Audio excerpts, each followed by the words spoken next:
የዘወትር አክብሮታዊ ሰላምታችን በያላችሁበት ድረስ ወደ ሸገር ታይምስ ቤተሰቦች እንደምናላችሁ የዕለቱ የመረጃ ቅኝታችን እነሆ በሰዓቱ ተመልሷል። አበይት ጉዳዮችን አስቀድመን አስታውቃችሁ ኢትዮጵያ ቀይ ባህርን እያሰሰች ነው ተብሏል። ነዳጅ ባህር ላይ ለመግዛት የሚያስሰሱት የኢትዮጵያ 3 መርከቦች ጉዳይ መጨረሻቸው ምን ሆነ? የዕለቱ የመረጃ ቅኝታችን ማጠንጠኛ ይሆናል። በአማራና በትግራይ ክልሎች መካከል ይገባኛል ውዝግብ ያለባቸው አካባቢዎች ምርጫ መደረጉ አጠራጣሪ ሆኗል። በወልቃይትና በራያ የዘንድሮ ምርጫ ላይ ሊካሄድ ይችላል። ቀጣይስ ምን ሊሆን ይችላል? የዕለቱ የመረጃ ቅኝታችን ትኩረት ይሆናል። እንደተለመደው ዝርዝሮቹን እያደመጣችሁን አብራችሁን ቆዩ።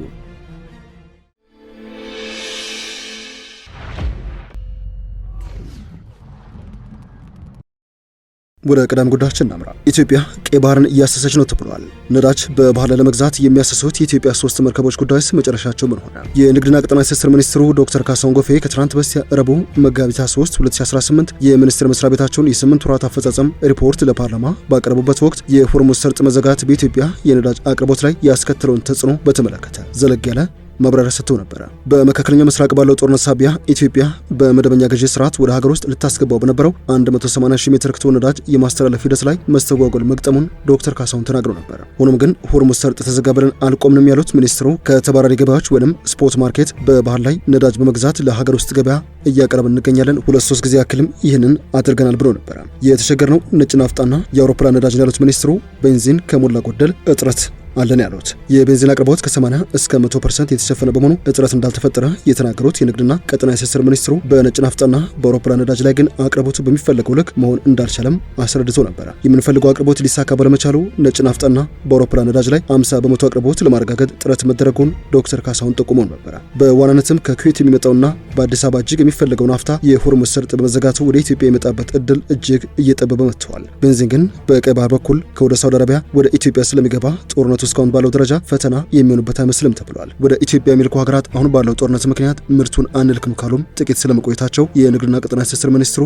በመግለጫቸው መናገራቸው ይታወሳል። በዚህ መነሻ ምክንያት ኢትዮጵያ እጅግ አንገብጋቢውን ናፍጣ እየገዛች የምትገኘው ባህር ላይ ከሚሸጡ በተለምዶ ተባራሪ ገበያ ወይንም ስፖት ማርኬትስ ላይ ነው። ዛሬ በተሰማ መረጃ ደግሞ የኢትዮጵያ ነዳጅ ጫኝ መርከቦች ወደ ቀይ ባህር ጠልቀው ገብተዋል። ውሳኟ የጂኦፖለቲካዎች መጡን ያወጣችው ሆርሙዝ ሰርጥ በመዘጋቱ ሳቢያ በገልፍ ሀገራት የነዳጅ ምርት ላይ 97% ጥገኛ በመሆን ከየትኛውም የዓለማችን ሀገራት ቀዳሚ የሆነችን ኢትዮጵያ በከፍተኛ የነዳጅ እጥረት ቀውስ ውስጥ እንድትገባ አስገድዷታል ተብሏል። 12,000 ቶን ናፍጣና 60,000 ቶን ቤንዚን የጫኑ 3 የኢትዮጵያ መርከቦችም በአረቢያን ገልፍ መንቀሳቀስ አቅቷቸው ስለመቆማቸው የፎርቹን ዘገባ ያሳያል። እንደ ኢትዮጵያ ላለ የነዳጅ ግዥን በመንግስታት መካከል በሚደረግ ድርድርና በዓለም አቀፍ የጨረታ ሂደት የምትገዛ ሀገር ከግዛት ወራቅ ብሎ የሚደረግ ጦርነት ምን ያክል የኢነርጂ አቅርቦቷን እንዳጋለጠባት የታየበት አጋጣሚ ሆኗል። እንደ ፎርቹን ዘገባ ይህ ብቻ አይደለም። ሀገሪቷ የነበራትን ተከታታይ የነዳጅ ግዢ ያወሳሰበና መንግስታውንም ለነዳጅ ግዢ ከፍተኛ ድጎማ ለማድረግ እንደተገደደም ዘገባው አስታውሷል። የሆርሙዝ መዘጋት በዋናነት ከተባበሩት አረብ ኤሚሬትስ፣ ሳውዲ አረቢያና ኩዌትን ከመሰሉ ከፍተኛ የነዳጅ አምራች ሀገራት የሚላክ 140 ሚሊዮን በርሜል ነዳጅ ወደ ቀሪው ዓለም እንዳይተላለፍ አድርጓል። ኢትዮጵያ ነዳጅ ለማስገባት ከኩዌት ጋር በዋናነት ስምምነት ከፈረመችም ሰነባብታለች ብሏል የፎርቹን ዘገባ።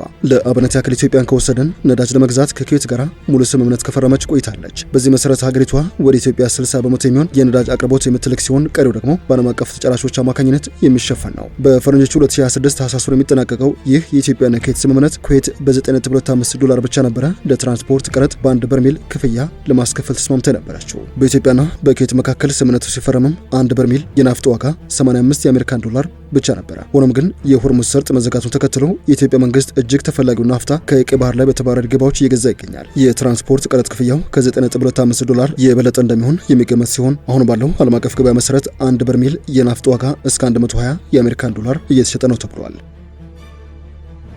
የዕለቱ የመረጃ ቅኝታችን እንደቀጠለ ይገኛል። ወደ ቀሪ ጉዳዮቻችን እናመራችሁ። በአማራና በትግራይ ክልሎች መካከል ይገባኛል ውዝግብ ያለባቸው አካባቢዎች ምርጫ መደረጉ አጠራጣሪ ሆኗል ተብሏል። የወልቃይትና የራያ ዕጣ ፈንታ ምን ሊሆን ይችላል? ከትግራይ ክልል ውጭ ሆነው በቀጥታ ለህዝብ ተወካዮች ምክር ቤት ምርጫ እንዲደረግባቸው ውሳኔ በተሰጠባቸው በአማራና በትግራይ ክልሎች መካከል ይገባኛል ውዝግብ ያለባቸውን አካባቢዎች የሚገኙ የምርጫ ክልሎች የመራጮች ምዝገባ እየተካሄደ ስላለመሆኑ ዋዜማ ዘግባለች። በእነዚህ አወዛጋቢ አካባቢዎች ምርጫ ይደረጋል የሚል ግምት እንደሌላቸውም መንግስታዊ ምንጮች ይናገራሉ። የብሔራዊ ምርጫ ቦርድ በመጪው ግንቦት ወር ለማካሄድ ላቀደው 7ኛው ጠቅላላ ምርጫ ከትግራይ ክልል በስተቀር በመላ ሀገሪቱ የመራጮች ምዝገባ ከየካቲት 28 እስከ መጋቢት 28 2018 ድረስ እየተካሄደ መሆኑ ይታወቃል። ይሁን እንጂ ከትግራይ ክልል ውጭ ሆነው በቀጥታ በህዝብ ተወካዮች ምክር ቤት ምርጫ እንዲካሄድባቸው በተወሰነባቸው የምርጫ ክልሎች የድምጽ ሰጪዎች ምዝገባ እስካሁን አልተጀመረም። በአማራና በትግራይ ክልሎች መካከል ውዝግብ ያለባቸው የወልቃይት ጠለምትና የራያ አካባቢዎች በሰባተኛው ጠቅላላ ምርጫ በቀጥታ ምርጫ አካሄደው በህዝብ ተወካዮች ምክር ቤትም እንዲወከሉ ምርጫ ቦርድ ቀደም ሲል መወሰኑ ይታወሳል። ምርጫ ቦርድ የፌዴሬሽን ምክር ቤት በሰጠው ውሳኔ መሰረት በ5 የምርጫ ክልሎች በቀጥታ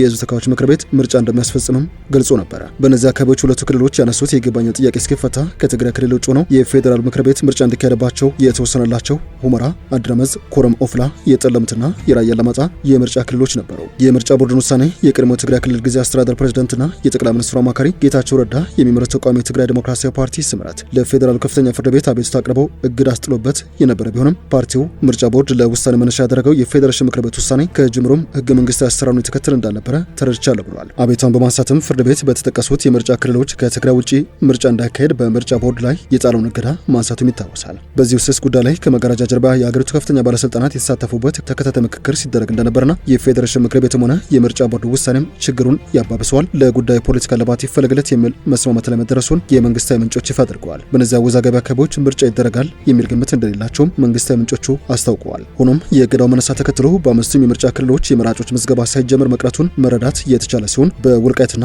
በጠለምት የምርጫ ክልሎች እስከ መጋቢት 1 ቀን 2018 ድረስ የመራጮች ምዝገባ ለመጀመሩን የአካባቢዎቹ ባለስልጣናት አረጋግጠዋል። በተመሳሳይ የፌዴራል መንግስቱ ማዕከላዊ ጸጥታ ዕዝ ወይም ኮማንድ ፖስት ለቆ ከወጣ በኋላ በትግራይ ኃይሎች ቁጥጥር ስር የገቡት የራያ አካባቢ የምርጫ ክልሎችም ምንም አይነት የቅድመ ምርጫ እንቅስቃሴ አለመጀመሩን የዋዜማ ዘገባ ያሳያል። ቦርዱ ባስቀመጠው የጊዜ ሰሌዳ መሰረት የመራጮች ምዝገባ ሊጠናቀቅ ጥቂት ቀናት የቀሩት ቢሆንም በአካባቢው ምንም አይነት እንቅስቃሴ አልተጀመረም። ምርጫ ቦርድ በወልቃይትና በጠለምት ምንም አይነት የቅድመ ምርጫ ዝግጅት አልተጀመረም ያሉት ምንጮች የፌዴሬሽን ምክር ቤትና የምርጫ ቦርድ ውሳኔ አፈጻጸም ላይ ጥርጣሬ እንደገባቸው ይፋ አድርገዋል። በአማራ ክልል ስር የተዋቀረው የወልቃይት ሁመራ ጠገዴ ዞን አመራሮች በጉዳዩ ላይ ለምርጫ ቦርድ ጥያቄ ማቅረባቸው የተሰማ ሲሆን ለቦርዱ በአካል ቀርቧል የተባለው ጥያቄው በምርጫ ቦርድ ውሳኔ ላይ የተጣለው የፍርድ ቤት እግር ከተነሳ በኋላ የመራጮች ምዝገባ ለምን አልተጀመረም የሚል ነው ተብሏል። ለቦርዱ ጥያቄ ላቀረቡት የወልቃይት ጠገዴ ሰቲት ሁመራ አካባቢ ባለስልጣናት የምርጫ ቦርድ ኃላፊዎች በውሳኔ አፈጻጸም ላይ የምንወያይበት ጉዳይ አለ የሚል ምላሽ እንደሰጧቸው ነው የተሰማው። ምንም እንኳን ቦርዱ ከውሳኔ በኋላ በምን ጉዳይ ላይ እንደሚመካከል የሰጠው ፍንጭ ባይኖርም ቦርዱ የአወዛጋቢ አካባቢዎችን ምርጫ ከህግ አግባብ አንጻር እየመረመረ እንደሚያስፈጽም የቦርድ ሰብሳቢ ሜላትወርቅ ኃይሉ በቅርቡ በሰጡት ጋዜጣዊ መግለጫ ላይ ጠቁሞ ነበር።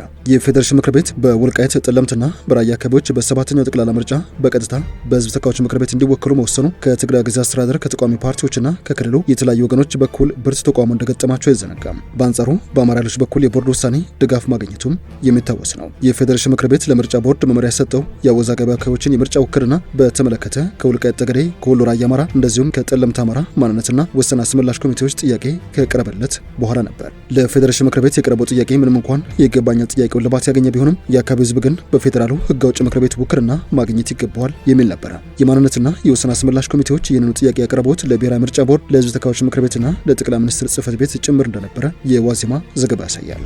ወደ ሸገር ታይምስ ቤተሰቦች የዕለቱ የመረጃ ቅኝታችን አበቃ። ስላደመጣችሁን አመሰገንን። በያላችሁበት ሰናይ ጊዜ።